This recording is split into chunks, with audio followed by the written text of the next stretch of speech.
Hello, I'm Luke Neller and welcome to Best Replays of the Week. In this episode we have a steel monster from Japan, a bat fighting against the clock, and the King of Mines. Here goes, Europe!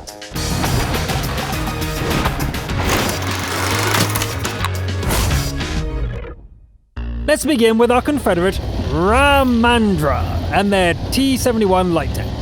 The battle is a Tier 8 encounter at Malinovka, played on an EU server. The matchmaking is as good as it gets for a T-71, and with high-velocity APCR rounds as its standard ammunition, the gun should punch through anything in this battle.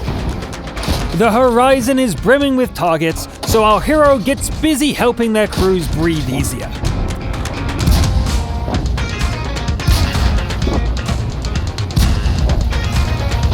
An LTTB challenges our Confederate, but the autoloader makes short work of the brave fool.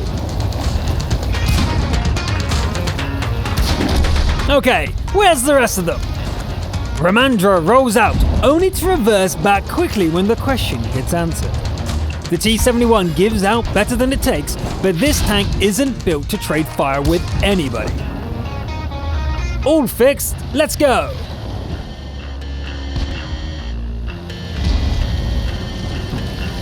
That's a nice hold down position, mate, but what if someone attacks from the side? The foe is still there after the reload, so Ramandra adds the finishing touch.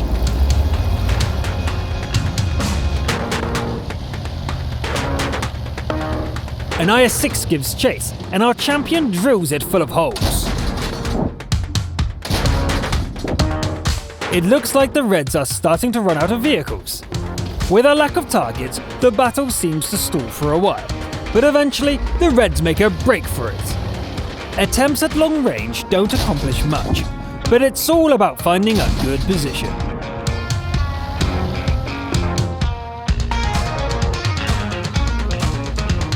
The team's capture is almost complete, but there's still an opportunity to put some hurt onto an IS-3 before the end. Impressive and balanced, with nearly 5,000 damage both dealt and assisted. This was more a display of skill than high drama, but well worth the Confederate award. Kirby Mar is a beast of living steel in the form of a Japanese monster called Oni. As with any good monster film, the stage is set in a snowy cityscape of an American server, which looks suspiciously similar to Himmelsdorf. Anyway, the creature heads for the banana, but the army's opening blow drives it into retreat. But only for a moment. The Oni is an atomic horror and won't be stopped. Some puny fool enters the capture circle, but the noise of the siren will only make things worse. Kirby Mar trundles forward. More attempts at slowing the beast come from the side, but it won't be enough to save them. There's a tank up ahead. It takes a hit from atomic breath, but keeps moving. Striking again and again, the monster wails upon the metal contraption. It turns to run, only to be destroyed anyway. You! Stop making that noise! Roar! After stepping on that noisy little runt, it's time for payback. The powerful Heavy tries to fight back, but like any good monster, this Oni has deadly breath that burns. There's another Japanese behemoth up on the hill. This is unacceptable. It has to go. The rival hides behind cover. Kirby Mar will have to climb up there for a proper fight.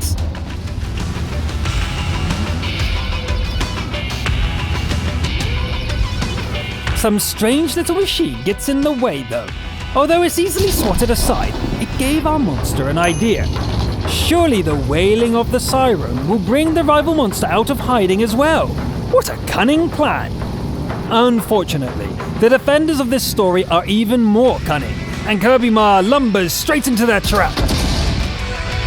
The Oni's hide is thick, but even it's starting to bleed. Finally, the defending monster comes out for the final showdown. Gets knocked out with one punch. A bit anticlimactic, that. The remaining forces are hardly worth the trouble, but Kirby Mar swipes at it anyway. Victory by capture and destruction. That was a tense movie, but sometimes the monsters win. Long live the Oni and Kirby Mar, our North American conqueror. Next we have XM returning, but this time playing King of the Hill with a Strum M4257 Alt A2. As last time, we'll lovingly call him Zep. The map is, of course, Mines, and we're on an American server. Our Top Gun sprints for the hill, but is only the third to reach the entrance. Still, it's not about getting there first, but rather taking and holding the crown. The Chaffee hesitates, letting our champion reload in peace. When it finally makes its move, it's easy prey for the autoloader. For now, the king reigns unchallenged, and the remaining rounds are enough for a second kill.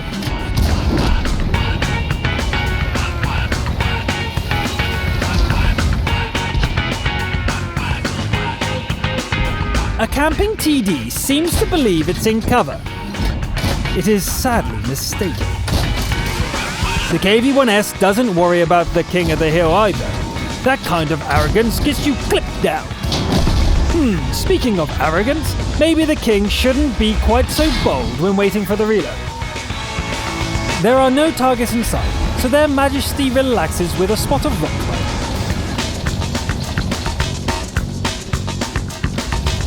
Here we go, a fat and juicy heavy tank. A single drum isn't quite enough to kill it, and the heavy heads up the hill to challenge the king's rule. The upstart bounces a shell, and the king's royal backside takes a stinging hit. A jumbo tries to finish the job, but luckily whiffs the shot. Our royal Top Gun reloads, and decides to finish off Armada. It doesn't go according to plan, and the M42 loses what little hit point buffer remained.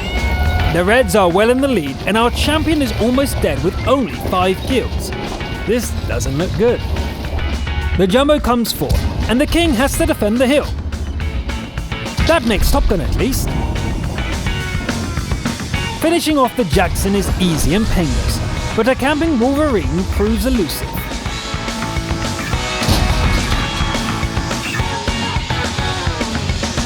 It makes a run for it, but this just makes it an easier target.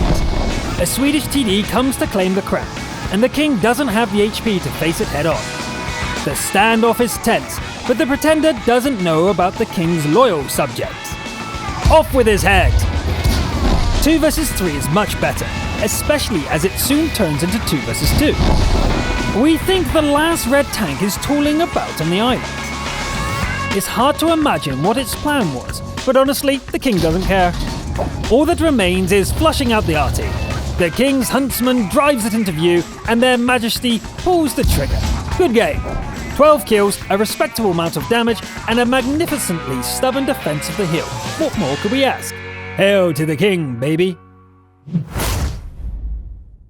Now we'll switch over to the European region, where Craso03 teaches scouting in an AMX 1390.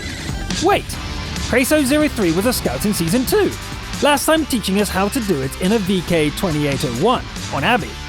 This time it's Fiery Assailant, which tends to be good for light tanks. Let's see how it plays out. Craso03 sprints up the hill, but what can you do here without support from the team? A couple of heavies turn up, but fail to notice the AMX. The IS-3 seems to be suffering from target fixation. As it turns out, it's a terminal case. An IS-7 shows up and takes the rest of the drum through its side plates. It seems like a Löwe wants to join the fight, serving as a good distraction. Craso03 pounces on the top tier heavy, but the results are somewhat mixed. Then again, that was a lot of spotting damage just now. Nobody has scouted the southern end of the map, so that'll be the next mission. Craso03 crosses the tracks like a ninja, hiding the 1390 behind a bush. This ISU is toast. Fire at will, guys!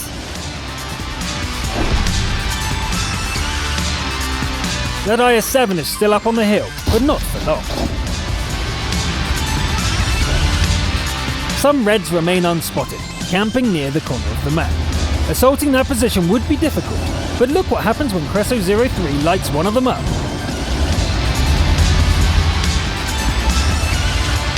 There's another one. And the rest of them. It looks like the opponents have no idea who is revealing their positions. Our scout fires off a salvo without getting spotted, like a pro. Let's see if we can get a little closer. Oops, I guess that's a no. Well, maybe that's enough stealth for one game anyway, as this is almost over. Cresso03 has a go at finishing off the stragglers, but teammates are already on it. And that is game. Nice! That's how a scout breaks a camp. Cresso03 scored only 2 kills, but dealt significant damage and did an absolute ton by detection. Excellent work! For our finale, we have our third American replay, being a crucial contributor. It's Milk Mize who fights in the Bat Chatillon 25-ton at 6 feet line. The Bat rolls into town with a friend, setting off fireworks and putting the smackdown on Allure.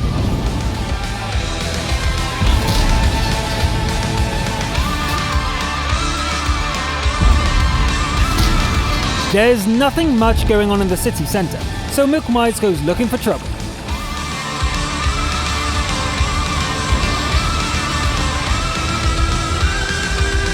Wrecking the Bulldog is satisfying, but its return shot already wastes the repair kit.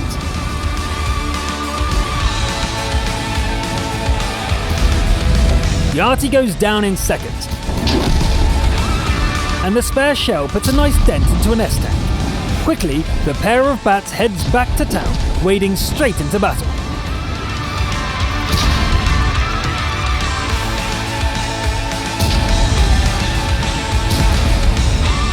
An E-75 does get taken out, but otherwise the raid is pretty much a total disaster. Get back to work, Milk Mize. We're counting on you to turn this game around.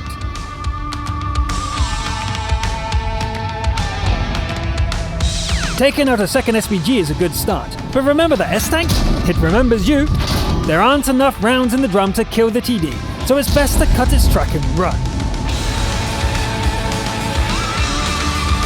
The last teammate is an SPG, and it's not long for this world either. The endgame is 1 against 4. A desperate snapshot doesn't even come close to the rival bat, so our hero runs away. Bravely, of course. The rest of the shells are spammed at the S-Tank, with the last one even doing some damage. Things are looking pretty grim. The Reds team's bat gives chase, but Milk Mize proves to be the better shot. Have you noticed they still have an SPG? Well, they do, and it's not asleep either. It could be time to find it and take it out. As luck would have it, it's out here in the field. The opponent's shotgun misfires, and its escape attempt adds to the comedy. That still leaves 2. One of which is this tier 10 beastie. It may look like our champion is running away again, but this is more strategic repositioning. See, this is much better. Bang! Bang! And nope. If you're confused, look at the ammo count. With 3 shells left, there's no sense in risking a bounce off the frontal armor. Setting up the next shot and bang! Now it should be killable. 2 rounds, 2 opponents, and less than 60 seconds on the clock. The S-Tank is spotted, but as we saw earlier, it's very bouncy. The opponent retreats, revealing its soft side. Boom! That leaves the Jagdpanzer, but is there enough time to line up a shot? Amazingly, it's facing the wrong way. The timer counts down to 0, but the round is in the air. Victory against the clock. That didn't look like a last-second victory, more like an after-second victory. Considering it was the last shell as well, it might be impossible to cut it any finer than that. What a show! That's all for this episode. 2 returning heroes this week. Incredible! That must be a first. I'm Luke Nella, thanks for watching, and I'll see you next time. Kirby Mar will have to climb up there for a pop-up. Pop-up? A popper fight? I wonder what a popper fight would look like. Pop!